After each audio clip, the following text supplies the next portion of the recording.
রাজধানী বিমানবন্দর সড়কে বাস চাপায় 3 কলেজ শিক্ষার্থীর মৃত্যুর ঘটনায় দায়ীদের শাস্তির দাবি করে ছাত্ররা সংবাদ সম্মেলন করছেন। আমরা সরাসরি যুক্ত হচ্ছি সেখানে।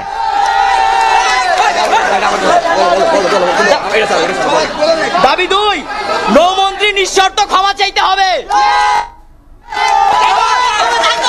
দাবি 3, এমএস ফুট ওভার ব্রিজ বা বিকল্প নিরাপদ ব্যবস্থা গ্রহণ করতে হবে এবং 7 দিনের মধ্যে নির্মাণ কাজ শুরু করতে হবে।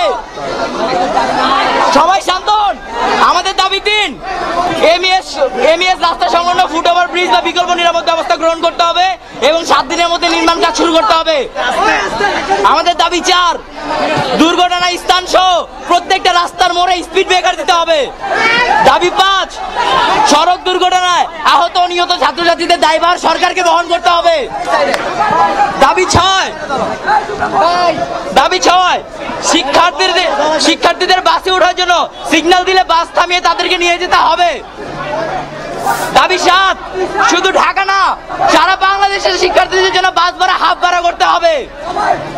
দাবি 8, ফিটনেসবিহীন গাড়ি ও চালকের লাইসেন্সবিহীন কোনো গাড়ি রাস্তায় চলবে না, এসব গাড়ি রাস্তায় নামানো যাবে না।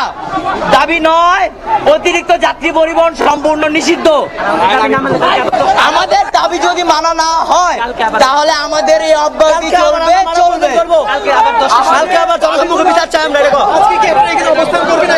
না, আমাদের কতক্ষণ চলবে? আমার নাম শাহিদুল ইসলাম আপন, আমি শহীদ রমিজুদ্দিন ক্যান্টনমেন্ট কলেজের 17 ব্যাচের শিক্ষার্থী। না, আমরা আমাদের দাবিগুলো জানিয়ে দিলাম। আমাদের দাবিগুলো যদি মেনে না হয় তাহলে আমরা রাস্তায় ছেড়ে দেব, আমরা বাড়ি ফিরে যাব। আমাদের এখানে 9টা দাবির যে কোনো একটা দাবি মেনে নিতে হবে। বর্তমানে এখন যদি আমাকে একটা আশ্বাস দেওয়া হয় তাহলে আমরা চলে যাব, বাকিগুলো 24 ঘন্টার মধ্যে কার্যকরী করতে হবে। আমরা ঊর্ধ্বতন কর্মকর্তা যারা এই ব্যবস্থা নিতে পারে তাদের আশ্বাস চাচ্ছি, কারণ আমাদের জানের একটা নিরাপত্তা আছে, তাদের শুধু জানের নিরাপত্তা না।